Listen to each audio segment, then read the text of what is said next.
नमो वरिहन्ताणं नमो सिद्धाणं नमो आयुरीयाणं नमो वज्रायाणं नमो लोय सव्यसाहूणम्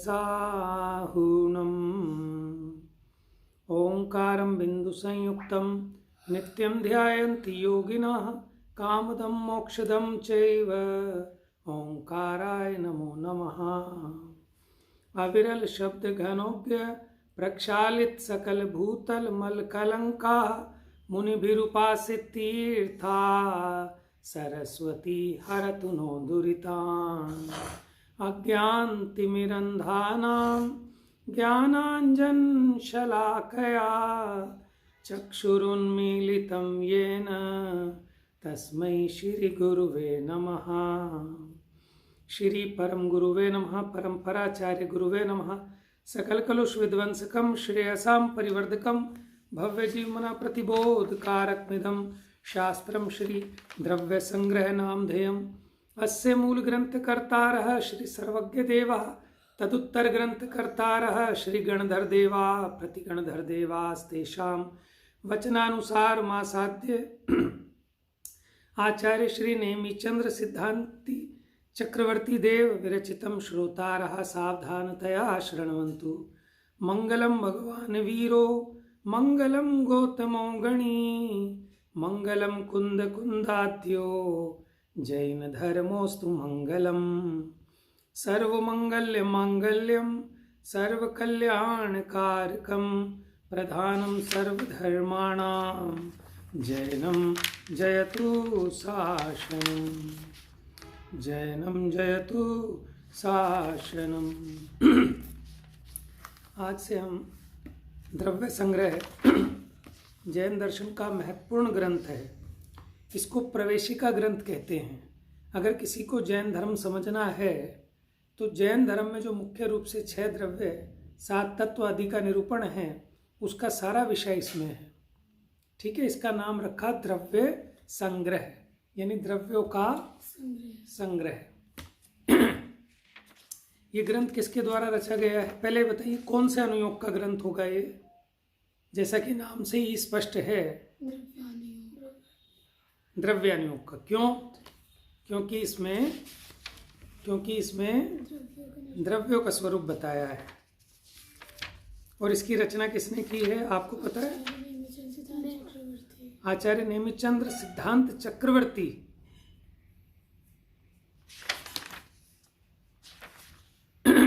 अब देखना ये है, ये नेमिचंद्र सिद्धांत चक्रवर्ती क्या वही वाले नेमिचंद्र थे जिन्होंने गोमट सार लिखा है?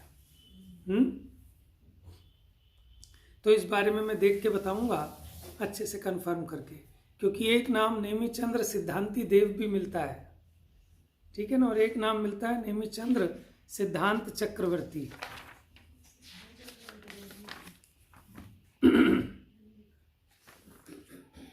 तो ये और कंफर्म कर देंगे कल और ग्रंथों से देखकर। देखिए, सबसे पहले मंगलाचरण करेंगे। किसी भी ग्रंथ को प्रारंभ करने से पहले हमें किन किन बातों का ध्यान रखना जरूरी है, वो 6 बातें हैं। बताओ। तो मंगल परिमाण, मंगल निमित्त हेतु परिमाण नाम कर्ता, इन 6 बातों की चर्चा करनी जरूरी है। तो सबसे पहले हम मंगल की चर्चा करते हैं। ठीक है, मंगल में क्या किया जाता है? अपने इष्ट देव का स्मरण किया जाता है। ठीक है, अपने इष्ट देव का स्मरण किया जाता है। ये तो आपको पता ही है मंगलाचरण क्यों किया जाता है। फिर उसके बाद निमित्त, कि किसके निमित्त ये लिखा गया? कि भव्य जीवों के कल्याण के निमित्त। हेतु, इसका हेतु क्या आपको पता ही है? वही जो हमने गोमट सार जी में देखा था कि 2 प्रकार के हेतु होते हैं, है ना। माने हेतु माने उसका फल, एक तो प्रत्यक्ष और एक परोक्ष। प्रत्यक्ष में तो आपको ज्ञान की प्राप्ति हो रही है, सम्यक ज्ञान की प्राप्ति होती है, और परोक्ष रूप से मोक्ष और अथवा देव इंद्र आदि पदों की प्राप्ति। ठीक है, जिसको हमने बताया था निःश्रेयस सुख और अभ्युदय सुख। मंगल निमित्त हेतु परिमाण। कितनी गाथाएं इस ग्रंथ में? 58 58 गाथा है। बहुत छोटा सा ग्रंथ है, लेकिन अपने आप में बहुत गहरी गहरी चर्चा को लिए हुए पूरे जैन सिद्धांत को समझने के लिए। कितने अधिकार हैं इसमें?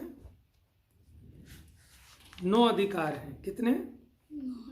9 अधिकार हैं। 9 अधिकार क्यों कह रहे हैं हम? वैसे तो इसमें मोटे रूप में 4 अधिकार हैं। पहला एक जीव अधिकार, दूसरा अजीव अधिकार, तीसरा 9 पदार्थ अधिकार, चौथा मोक्ष अधिकार। तो जो पहला जीव अधिकार है उसमें 14 गाथाएं हैं, 1 से 14 तक जीव अधिकार है। फिर 15 से 27 तक अजीव अधिकार है। फिर 28 से 38 तक 9 पदार्थ अधिकार है। और फिर 39 से 58 तक चौथा मोक्ष अधिकार है। ठीक है। अब यहाँ जीव का निरूपण 9 अधिकारों से किया है, यानी 9 विशेषणों से। वो हम दूसरी गाथा में पढ़ेंगे। तो मंगल हो गया, निमित्त हो गया, हेतु हो गया, परिमाण 58 गाथाएं हैं। नाम, इस ग्रंथ का नाम क्या है? द्रव्य संग्रह। ठीक है। और कर्ता कौन है इसके? 3 होते हैं। मूल ग्रंथ कर्ता सर्वज्ञ देव, तदुत्तर ग्रंथ कर्ता गणधर देव। फिर उनके अनुसार आचार्य परंपरा में इस ग्रंथ के आचार्य कौन हैं? नेमिचंद्राचार्य। कौन? नेमिचंद्राचार्य। चलिए मंगलाचरण की गाथा देखते हैं। ये 58 गाथाएं अगर याद हो गई तो आपको जैन धर्म का बहुत रहस्य आपके हाथ में आ गया। ठीक है, तो पक्का कर लेंगे एक बार इन गाथाओं को। चलिए हाथ जोड़ेंगे मंगलाचरण के लिए। जीवम जीवम दव्वम हेण जेणनि दिट्ठम देविंद विंद वंदम वंदे तम सर्वदा सिरसा। देखिए कहीं कहीं अलग अलग प्रतियों में कहीं कहीं कुछ अक्षरों का फर्क दिखेगा अथवा मात्राओं का फर्क दिखेगा। अगर आपको लगे तो आप मुझे बताना। ठीक है ना, हम 2-3 जगह चेक कर लेंगे, क्योंकि कहीं कहीं शब्द प्राकृत में भी, ठीक है ना, कई तरह से, जैसे कहीं हवई, कहीं होई, कहीं होदी, इस प्रकार के मिलते हैं, क्योंकि प्राकृत भी अनेक प्रकार की चलती है। चलिए इसका सामान्य सामान्य अर्थ देखते चलेंगे हम 58 गाथाओं का। जहाँ कोई विशेष बात होगी तो वो भी समझाएंगे। अब आप शब्दार्थ याद रखेंगे इसका। देखिए पहले जीवम जीवम। जीवम जीवम का मतलब क्या हुआ? जीव जमा अजीव। ठीक है, यानी जीव अजीव। दव्वम क्या है? जीव अजीव क्या है? द्रव्य हैं। तो आप ये बताओ द्रव्य कितने होते हैं? अनंत होते हैं।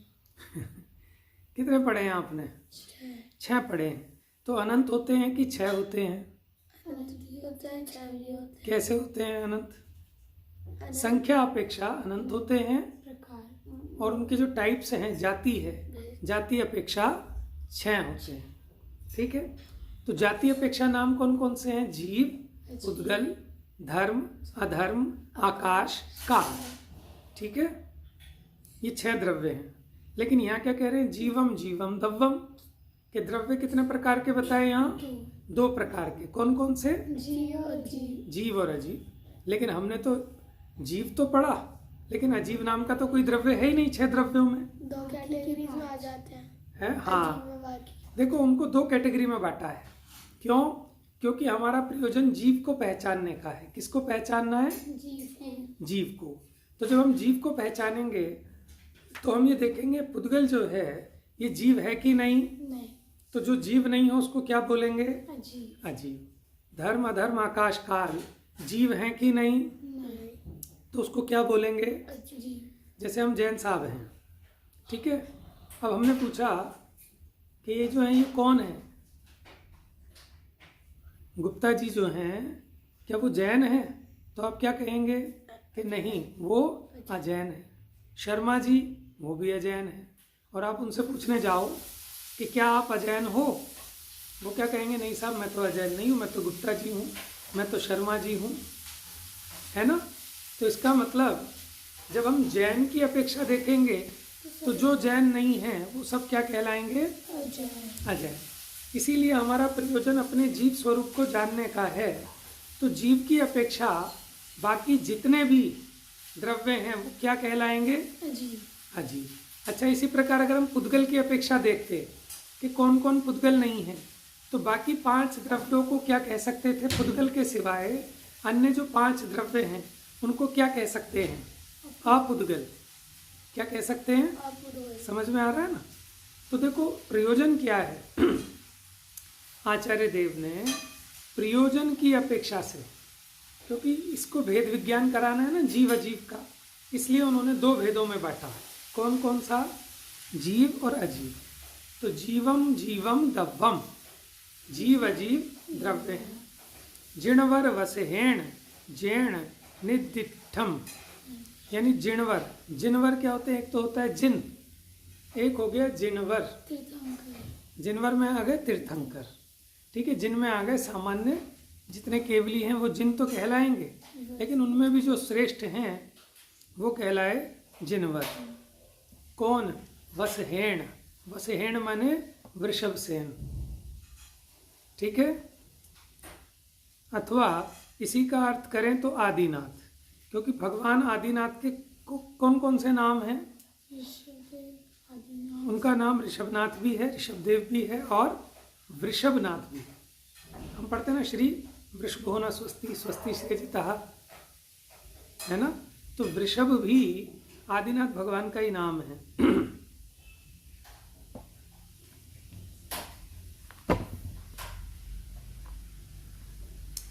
क्या कहते हैं? जिणवर वसहेण जैण निदिठम। तो जीव अजीव द्रव्य हैं ऐसा किसने कहा है? जिनवर ने।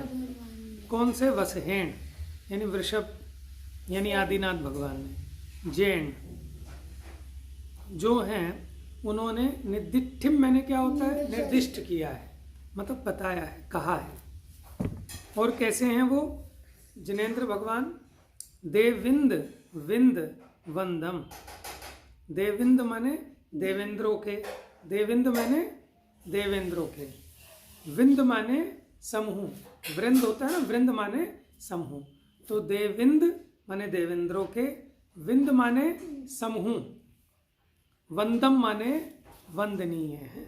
वंदनीय माने जो देवेंद्रों के द्वारा, देवेंद्रों के समूह के द्वारा नमस्कार करने योग्य हैं। वंदे तम, तम माने उनको, वंदे माने नमस्कार करता हूँ। सर्वदा, हमेशा। कैसे? सिरसा, सिर झुकाकर नमस्कार करता हूँ। समझ में आया आपको सामान्य अर्थ? एक बार फिर से गाथा पढ़ेंगे और अर्थ देखेंगे। जीवम जीवम दव्वम जिणवर वसहेण जैण निदिठिम देविंद विंद वंदम वंदे तम सर्वदा सिरसा। तो ये आपने तत्वार सूत्र में पढ़ा था कि 100 इंद्रों के द्वारा वंदनीय हैं। 100 इंद्रों के भेद बताए थे ना हमने। भवनवासी के 40, व्यंतर के 32, कल्पवासियों के 24, एक चंद्रमा एक सूर्य, ठीक है। और एक चक्रवर्ती का, माने एक मनुष्यों का इंद्र चक्रवर्ती और पशुओं का इंद्र सिंह। इस प्रकार टोटल जोड़ें तो 100 इंद्रों की गिनती बैठती है। ठीक है, अब ये सामान्य अर्थ आपको समझ में आया ना। अब आगे चलें, 2-2 गाथाएं लेंगे। बस एक गाथा और 5 मिनट में। चलिए अब गाथा नंबर 2। तो पहली गाथा में हमने किसको नमस्कार किया? जिनेंद्र देव को, यानी जिन वर को, ठीक है। जिनों में जो वर हैं, वर माने श्रेष्ठ हैं, ऐसे तीर्थंकर आदिनाथ स्वामी को यहाँ नमस्कार किया है। चलिए अब जो दूसरी गाथा है वो इस विषय को बताती है कि इसमें हम क्या पढ़ेंगे, इसका क्या ग्रंथ का विषय वस्तु क्या है। बहुत आसान है, चलिए पढ़ते हैं गाथा नंबर 2। जीवो उवोगमो अमुत्तिकत्ता सदेह परिमाणो भोक्ता संसारत्थो सिद्धो सो विश्व सोड गई। देखिए, जीवो उवोगमो, जीव कैसा है? उपयोगमयी है, ठीक है। इसमें कितने विशेषण बताएंगे जीव के? 9 विशेषण, माने इन्हीं 9 अधिकारों के द्वारा। अधिकार का मतलब यहाँ इन 9 पॉइंट से हम जीव का निरूपण करेंगे जीव अधिकार में। ठीक है, 9 विशेषताओं से हम जीव को समझेंगे। तो पहला विशेषण क्या बताया, जीव कैसा है, उपयोगमयी है। दूसरा विशेषण अमुत्ति यानी अमूर्तिक है। तीसरा कत्ता यानी कर्ता है। अब बताएंगे भी कर्ता किसका है। प्रत्येक द्रव्य अपना अपना कर्ता होता है, एक द्रव्य दूसरे द्रव्य का कर्ता नहीं। अब इनके लिए अलग अलग गाथाएं आएंगी सेपरेट सेपरेट। ठीक है, जब हम आगे बढ़ेंगे तो उपयोग को समझाने के लिए विषय आएगा, फिर अमूर्तिक को, फिर कर्ता को। सदेह, सदेह माने देह, देह सहित है। संसारी जीव की अपेक्षा सदेह परिमाणु, जिस देह में जाता है उस देह के आकार रूप होकर रहता है। चींटी के शरीर में जाए तो आत्मा के प्रदेश चींटी के आकार में रहते हैं, शेर के शरीर में जाए तो शेर के आकार में। तो कितना उसका परिमाण, कितना माप कितना है, सदेह परिमाणु यानी अपने देह प्रमाण है। भोक्ता, और कैसा है जीव, भोक्ता है। संसारत्थो, संसार में स्थित है। और कैसा है, सिद्धो, कैसा है, सिद्ध होने वाला है। और कैसा है, विश्व सोड़ गई, विश्व मैंने विसरस उर्दू गई, विसरस मैंने स्वाभाविक रूप से औट गई माने ऊर्ध्वगमन स्वभाव वाला है। कैसा है, क्योंकि जब सारे कर्मों से रहित हो जाते हैं तो ये जीव सीधा ऊपर गमन करते हैं। ठीक है, और सिद्ध शिला से भी ऊपर तनुवात वलय के अंतिम भाग में, जिसको हम कहते हैं लोकाग्र में जाकर विराजमान हो जाते हैं। हाँ, विश्व सोड़ गई। ठीक है, चलिए देखिए 9 विशेषण पूरे हो गए। पहला कौन सा है, वह जीव उपयोग